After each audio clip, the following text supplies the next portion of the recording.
on that point, here he is from yesterday with Pat McAfee, talking about his knowledge of the offense that Nathaniel Hackett, former Packers offensive coordinator, one-year Broncos head coach, will be employing in New York, and also Offensive Rookie of the Year from 2022, Garrett Wilson, one of the top weapons available to Aaron Rodgers. Here he is. Cadence is going to be my cadence that I've used my entire career. So it'll be fun to I was doing it today in some of the QB center exchanges, just testing those guys with different inflections and long counts and short counts and all that stuff. So it's fun to be here and be a part of it. Obviously, Garrett, he's a talented guy, man. It's threw him a pass today and just kind of turned and was like, wow. That was just his ability to kind of get in and out of his breaks. There's another 17 I played with for a long time who does it better than anybody. And but the explosiveness in and out of the breaks to 17 here is pretty similar. And that other 17, obviously Davante Adams, a guy that Aaron Rodgers didn't have access to last year. He'd been traded to the Las Vegas Raiders. Look at the numbers there last year to this year. And it's amazing when you think that, we have this perception that Davante Adams had kind of a down year. He really didn't.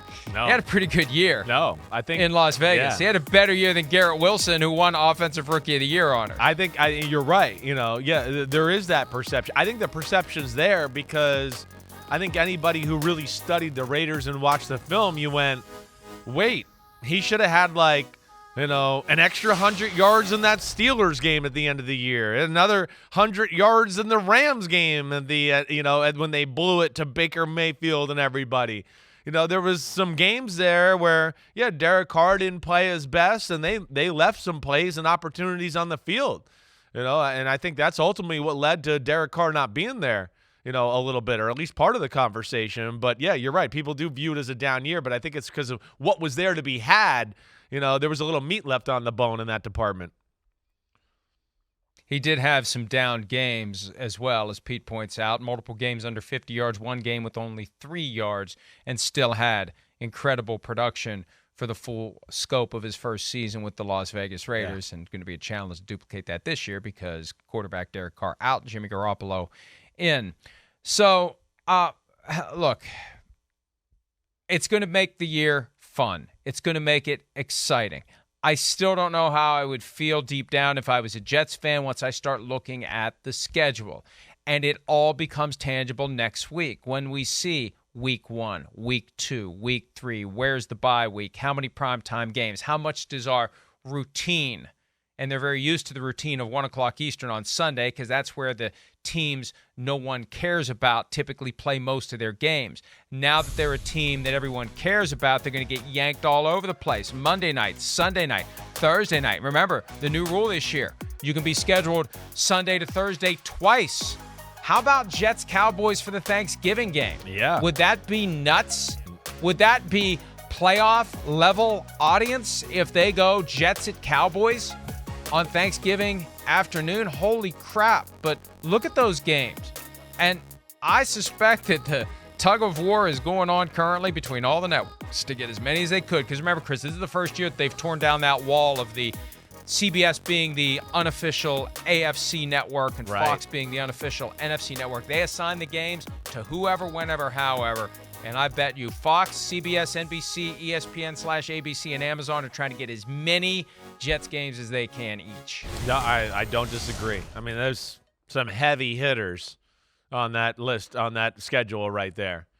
The other thing you look at, you go, they got 9 home games and they got the Giants on the road, which essentially goes 10 home games this year for the New York Jets.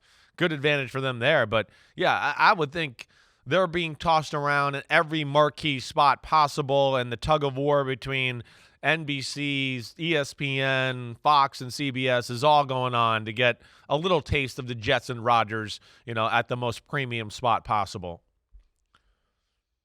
And, it's funny, I understand, and we've been around it enough, and I think they get nervous when we talk about it, but just the idea that there is this effort to try to – look, at the end of the day, the NFL is going to do what's right for the NFL.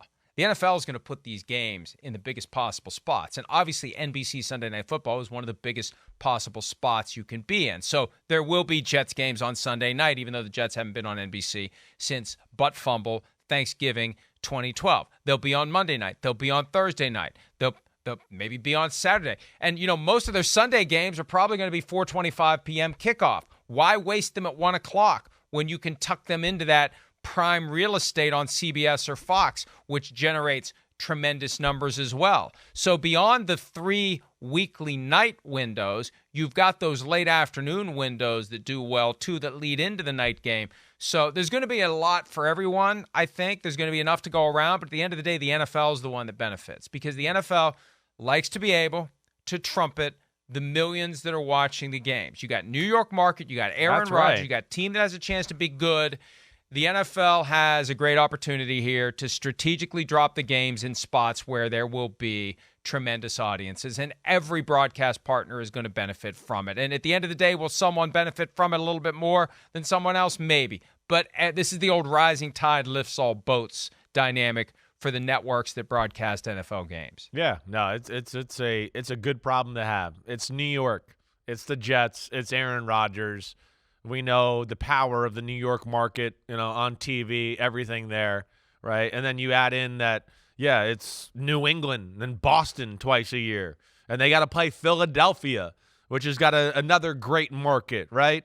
And then you got, of course, some stars where, okay, maybe that market's not the best, but damn, I want to see Mahomes versus Rodgers in the New York Jets, or Josh Allen versus Aaron Rodgers in an AFC East showdown. So there's a lot of great possibilities. I'm really excited for it. I am. And the AFC just, the more you talk about it, the more you start talking about these matchups, it's unreal where we are right now with the quarterbacks and the teams we got. We're going to have a draft later in the program of the 2023 quarterback duels we are most looking forward to seeing, sparked by this notion. Well, I think it was sparked by something that happened. It's sparked by LeBron beating Steph last night. They're going at it again, right? They're rivals. The Lakers beat the Golden State in Golden State to win the first game of the series, and they've had a great rivalry. And Steph's got, 4 championships, right? LeBron's got 4 championships. So they're kind of dueling it out for whatever, people are trying to make it the king of this era or whatever you want to call it.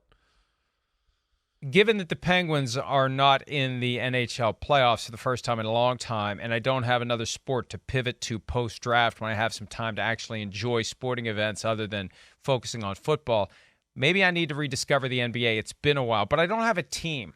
I never really had a favorite team in the NBA. It was more you become drawn to certain players, not teams. And I think that's how it is for a lot of fans these days. I'm sure there are many, most that have a team they're loyal to, but I think a lot of the fans just go with wherever LeBron James ends up. Well, basketball definitely has more of that. You're right.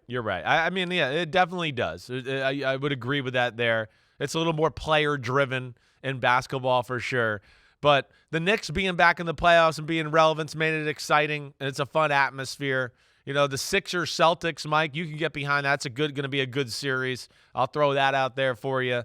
And, the other thing, too, with basketball is you can enjoy rooting against. Like, I'm rooting so much against the Suns and don't want to see Durant and them win a final. Like, I've adopted that as my team because to root against. I just want to go, I don't want to. I want to see anybody but that team win the championship. So that's where I also get a little emotionally invested, is actually rooting against some teams and players in the NBA. The first team that I ever really liked in the NBA was the Celtics because John Havlicek was from the area where I grew up. So I was aware of him, and he's on the Celtics, so you root for him to do well because he grew up like 5 minutes from where I did. So that was the connection. And then comes Michael Jordan, and that changes everything. Yes. I mean, weren't we all Bulls fans? Even the fans of the other teams, even Pistons fans were at some level Bulls fans.